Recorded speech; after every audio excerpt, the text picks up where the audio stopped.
Hi, I'm Brian Dunn, and welcome to the most important podcast ever. What makes it so important? It's not about me, it's about you. This podcast is about ordinary people doing extraordinary things, the moments of resilience, the lessons learned, and the small acts that have made a big difference. From retail floors to boardrooms, we'll share the untold stories that shape lives and careers. This week, our guest is Steve Dobovsky. I got to tell you, I'm super excited to have Steve on the episode tonight. I first met Steve many years ago when we were remodeling the Moorhead store, actually moving it to Fargo. And it was, Steve was a very dynamic worker and a lot of fun. These remodels used to be overnight.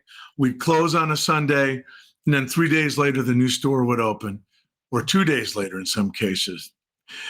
So in 2013 or 14, I had left Best Buy, and I walked into a Jamba Juice. My wife, after a chemo session, loved Jamba Juice. So I went to get her one, and I walk in, and who's there but my old buddy Steve? And I find out that he's running an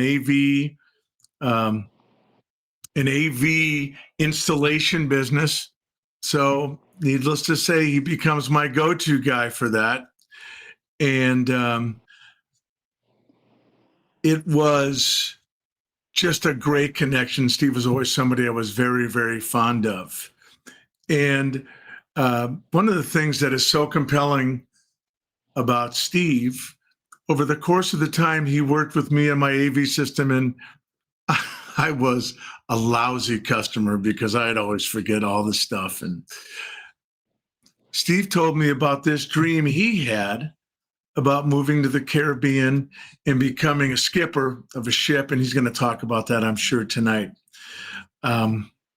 But with that, I'm going to turn it over to my friend Steve and let him introduce himself in his own words.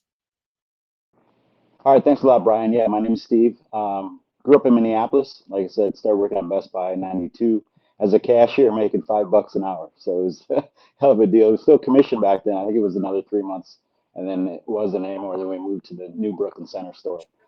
But yep, lived up in Minnesota for a while. About 6 years ago, I gave up living up in Minnesota in the cold, sold my house, sold everything I owned, moved down with 4 bags, pretty much like hockey bags, and my dog.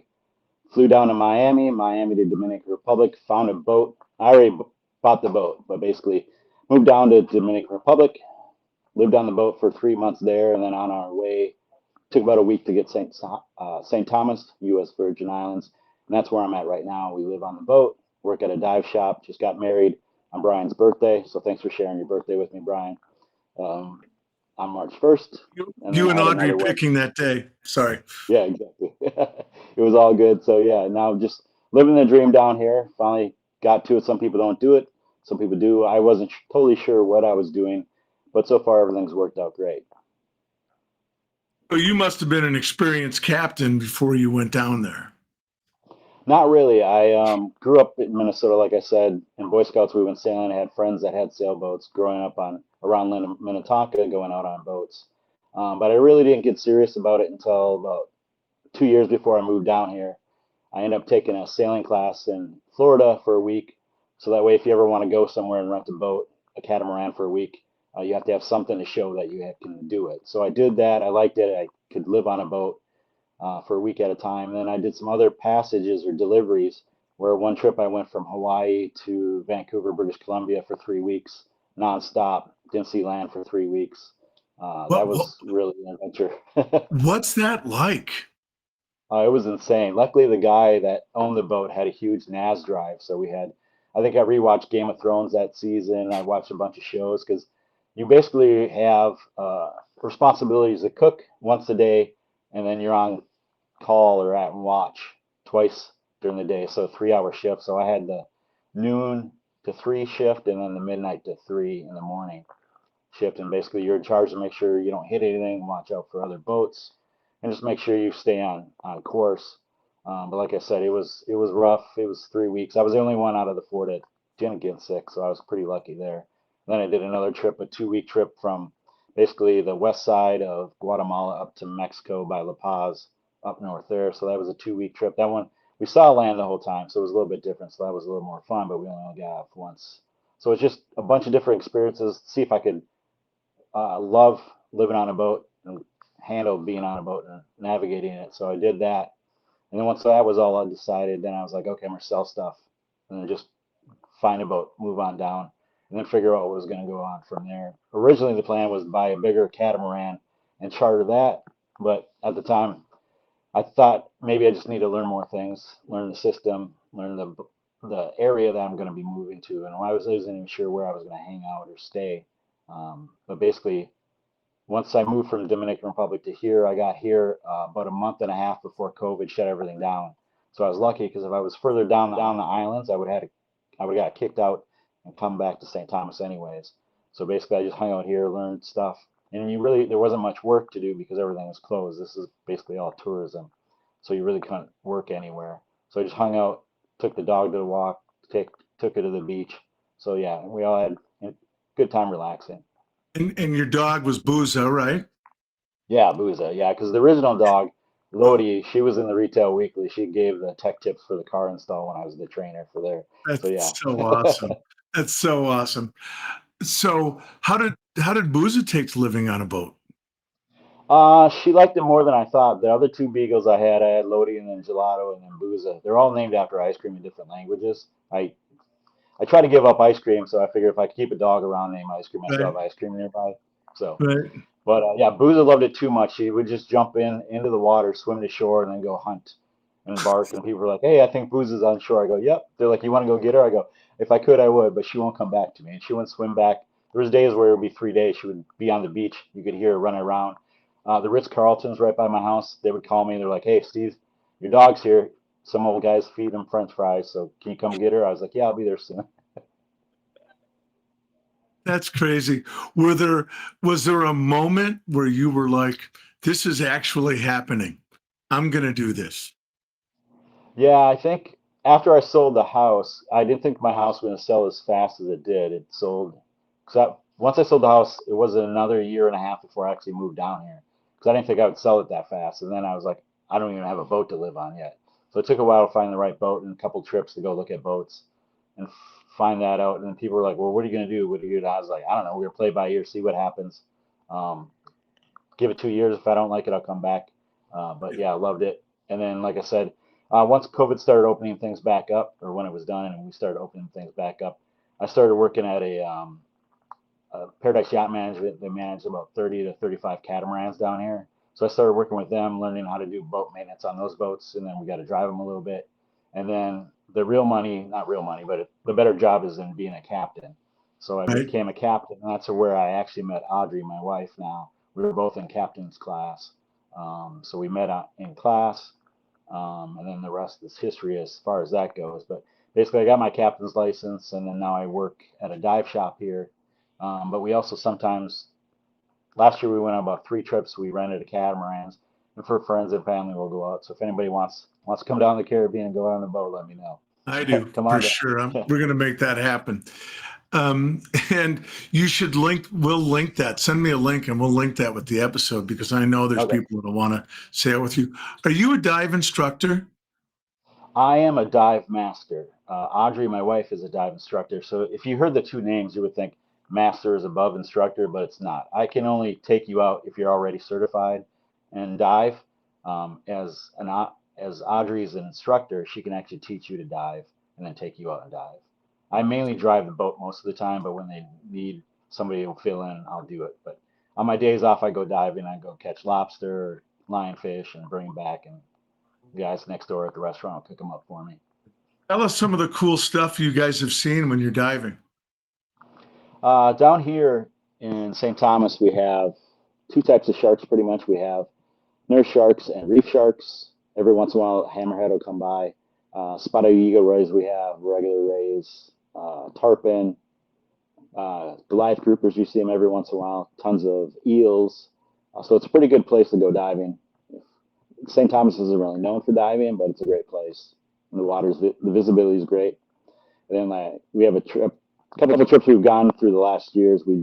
Every year we take a trip somewhere and go diving. And when did didn't St. Thomas get hit by a big, a wicked bad blow, as they say? So in 17, Hurricane Okay. Irma and Maria. Yeah, they were like, I think it was 3 weeks apart or a month apart. Yeah. And so, yeah, it's finally, everything's pretty much getting opened up again, but it's taken a while, as you can imagine. I can't believe it's been 8 years. Mm-hmm. So interesting. Maybe you could tell us a little bit about how you met Audrey.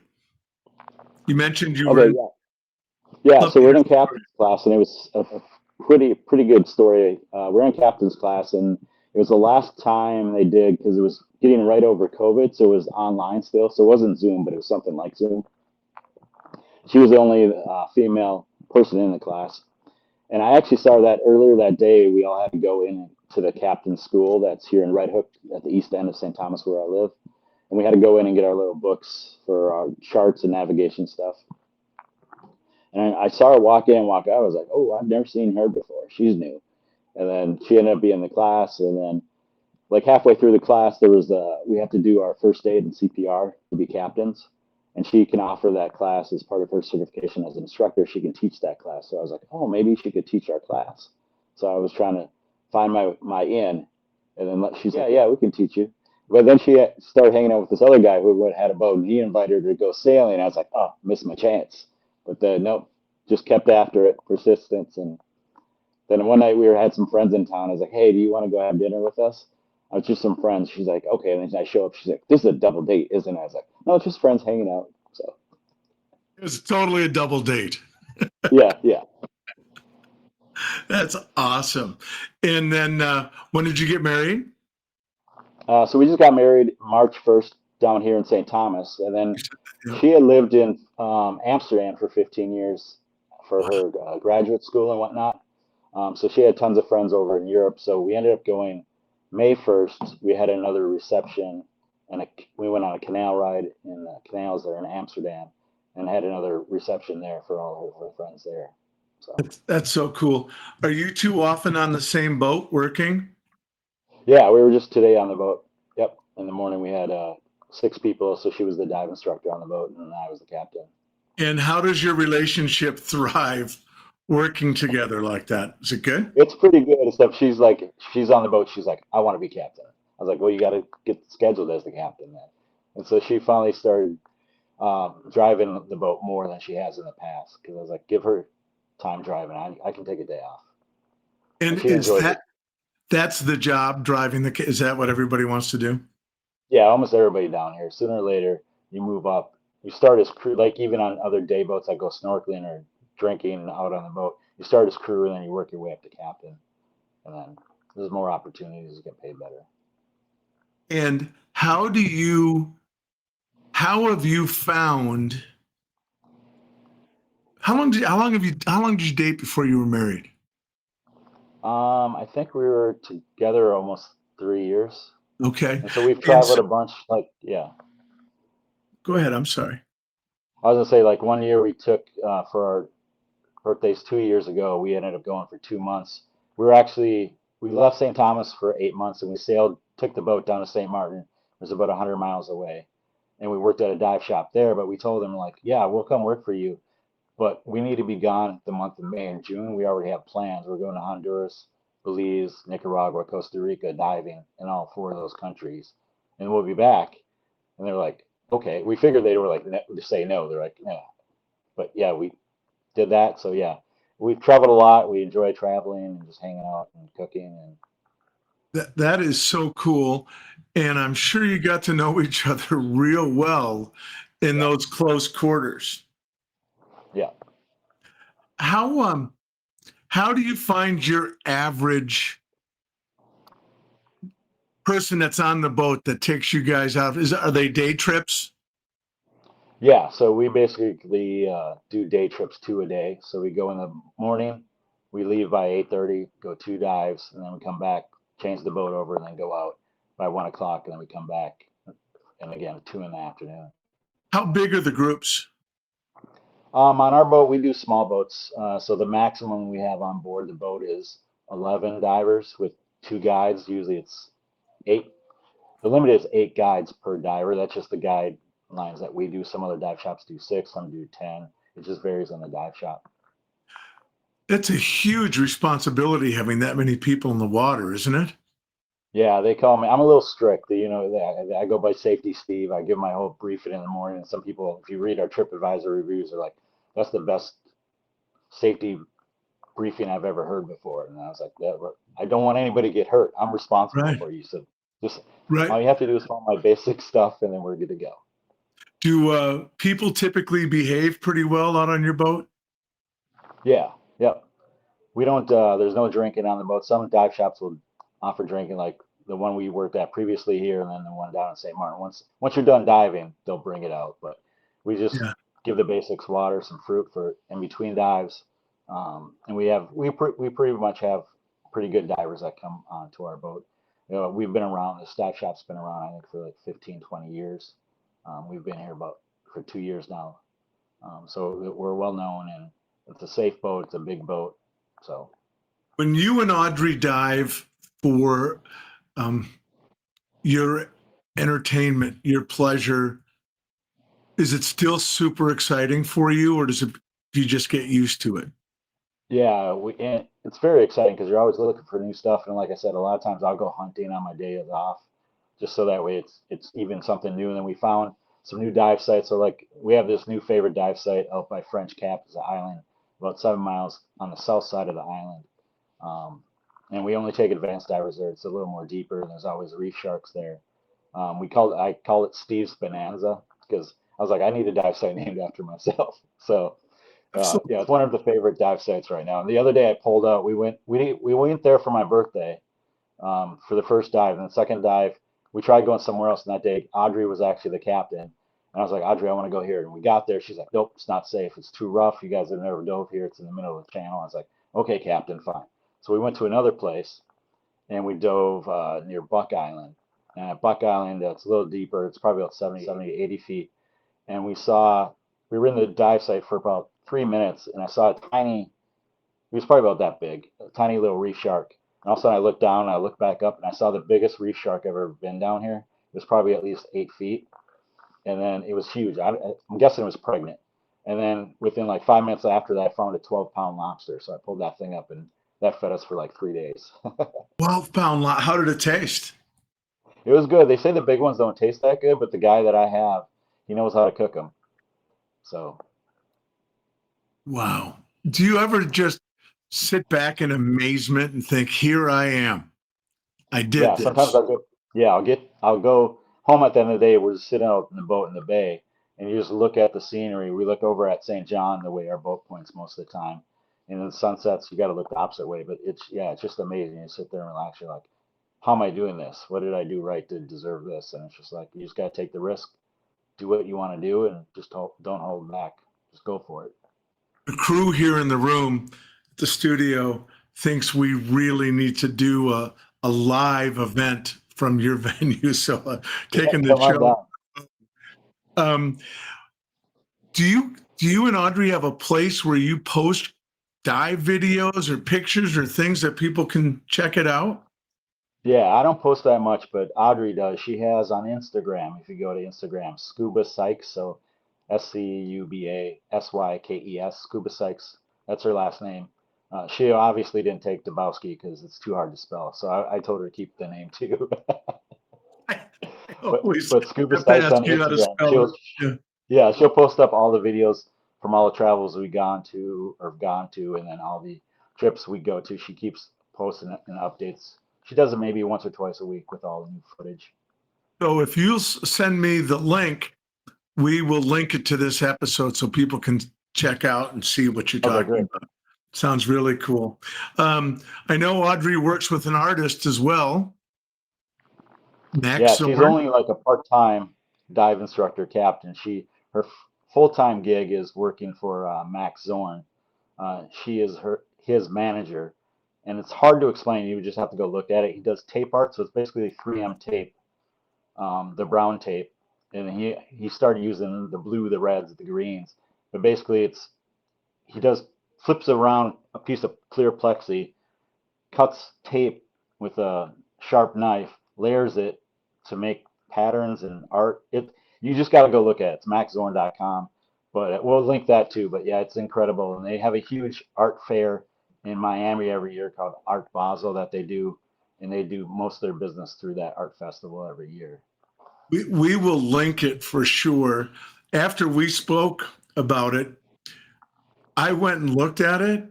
It's really quite incredible.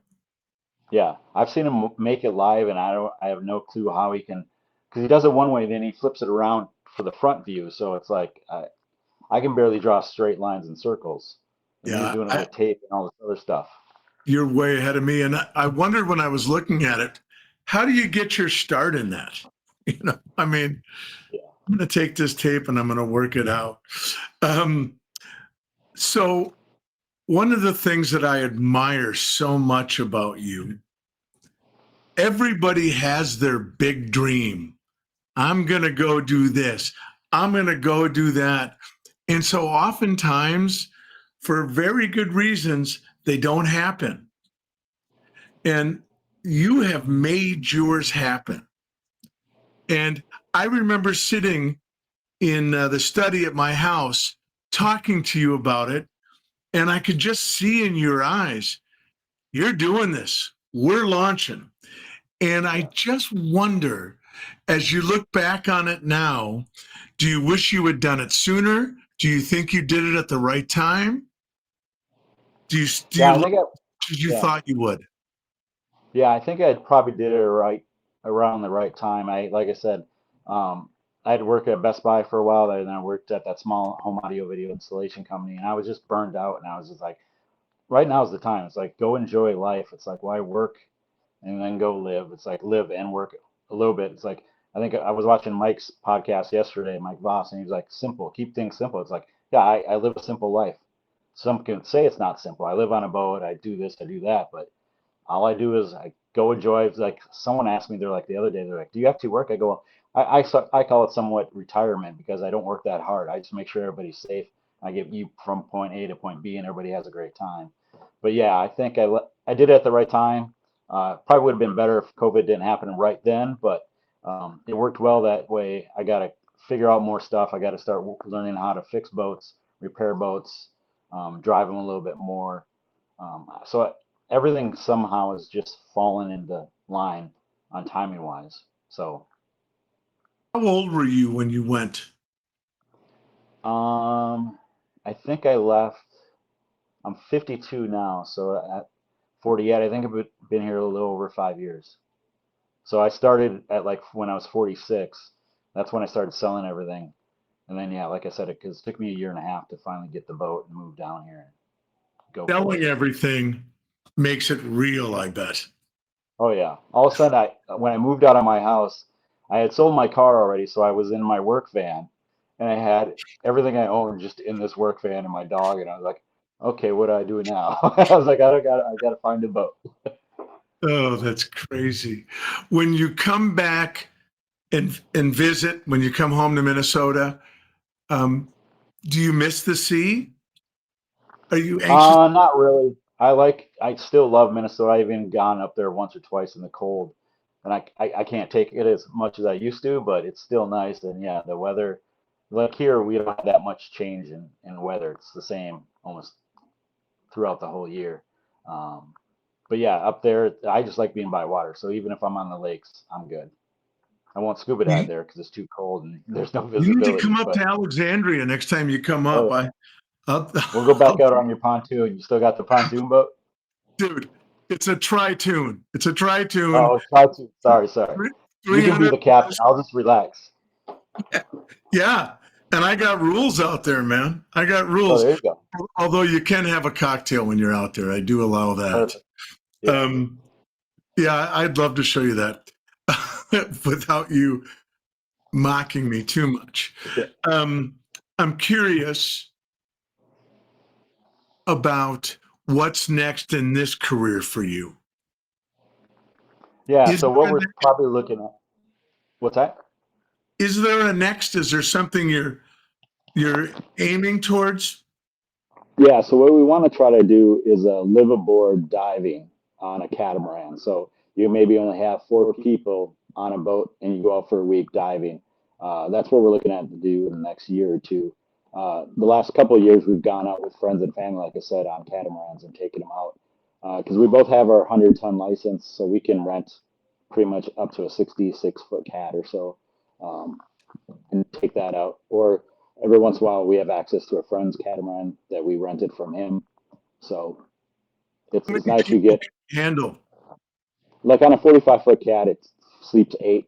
Last year we rented a 50-footer and we had 10 people on board. That was like a Max Zorn VIP experience. We had the artist down and some of his clients, and they just wanted to go hang out with Max for a week. And we went fishing and went around the BVI and the Virgin Islands. So maybe an old friend could bring his sons and their girlfriends and fiancés and have a Exactly. nice little cruise with you guys. Yep. I got a friend that might be really interested in that. I'll have him hit you up. Yeah. Hit me up. I could talk to you about this for hours, but I do as we start to wrap up here, want to talk about something very incredible. And I have the permission. I contacted after you and I spoke, and I'm going to let you tell the story. But I talked to Brad yesterday, and Okay. he was very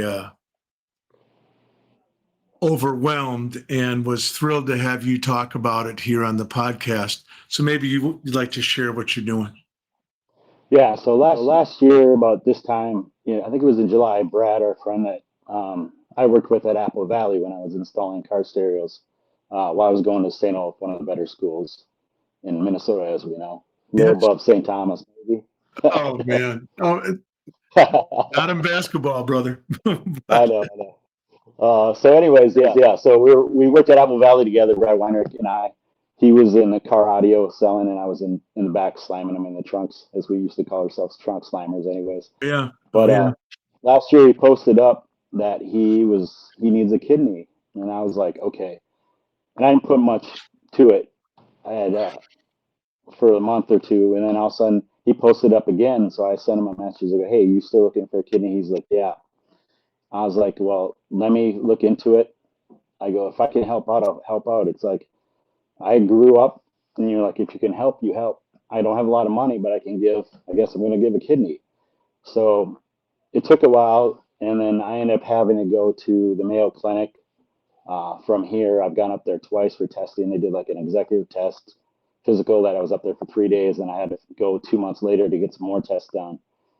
So we're just waiting for some final numbers for my blood pressure, and I'm meeting on the 16th here with my main kidney doctor at the Mayo Clinic.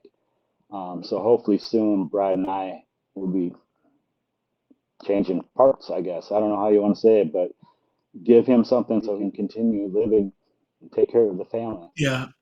When I found that out, when you told me about that, I was who does that? You're a remarkable man, Steve. You chase your dream and you're living the life. You've got this beautiful bride that you've met down there. Everything is right as it needs to be. And you see this flare. And I don't think you and Brad were best pals or anything. You were former No. colleagues. Yeah, we are just good friends that worked in the Bay, or I worked in the Bay, and I haven't seen him probably since like when I left Apple Valley and went to corporate. It's probably the last time I've seen him, or a couple of monthly meetings when we had the meetings and I was in the training department. I would see him, but yeah, I haven't seen him for a while. We haven't talked, but I was like, if I can give a friend something that can keep them going and live life, let's do it. Yeah. I got nothing but love and respect for you. And I think it's amazing. And I think it's something less than 5% of the population would even consider. I've been following Brad's story. I've been praying for him. And then you step forward and you're given the gift of life, man. And I talked to Brad, and after you guys get through this and you give that gift, Brad would love to do an episode with both of you and to talk about it. And I think it would be fascinating for our audience. And I just want you to know I got so much. I'm in awe of what you're doing here. And I love you for it. I think it's amazing. Thank you. I have one last question, actually two last questions. Ready? So what have you learned Yeah. about navigating tough moments?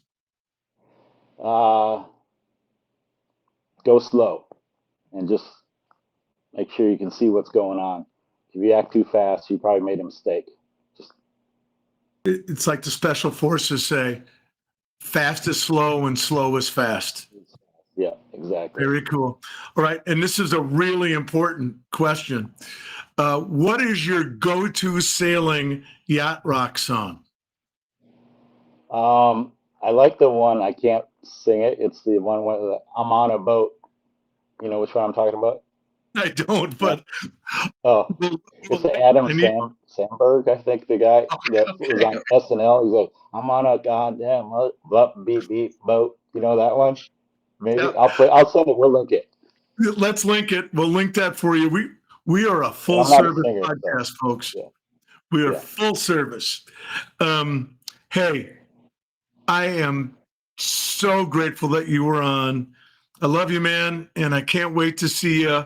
And if you don't mind my saying, I'm so proud of you. You're just a good man. So Thanks. Thank you thank so you much. so much, Steve. And we'll look forward to talking to you and Brad Okay. after this And I'll give miracle you a shout when happens. I'm up in the cities next. Yeah. Yeah, for sure, because you're coming sailing on my boat. And bring the lovely Audrey. I'll bring her So with. All right. good. So that's it for the most important podcast ever. Big thanks to Steve Dobovsky for sharing his story, and an even bigger thanks to you for listening. And I think tonight's story was pretty incredible. If you enjoyed this conversation, please share it with someone who will find it meaningful, and I can't imagine who wouldn't. You can watch and listen on our YouTube channel, and you can get us wherever you get your podcasts. And of course, we'll link our social media. And please subscribe. It's free and it helps us out a ton. So thank you all so much, and we'll see you next time.